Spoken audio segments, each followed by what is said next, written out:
We don't put any pressure on them. They want to excel, and I don't know where they get this from. Again,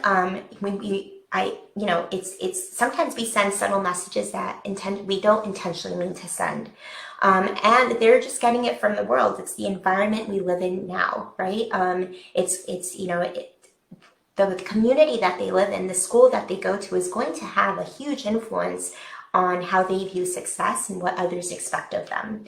And sometimes schools are under a lot of pressure, right? Because they're under a lot of pressures, especially, private schools. Often they're getting funded by, school from parents. They need to show data to be able to validate their child's educational cost.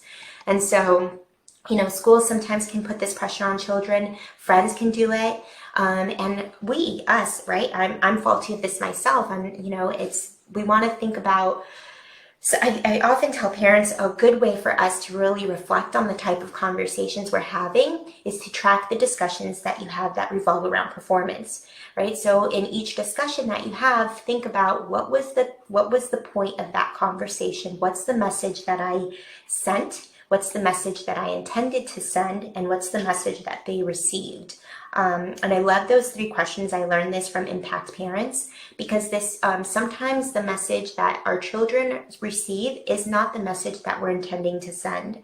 And by us asking this, this question over and over, it will help us either come back and say, hey, I did not mean for that to sound this way, or, this is really what I wanted the message to be. Making it really explicit for them will help them. They will interpret it in the way that you've intended it to be. But again, track your conversations. How many times do you talk about grades? What do you praise, right? What do you praise with them and their siblings? What do you praise for their friends? What do you talk about? We all judge. It's just human nature, right? And it's nothing to be proud of. And we judge, and that's part of our brain protecting ourselves. And so think about the conversations that you're having, and again, be reflective of the message that they may be receiving.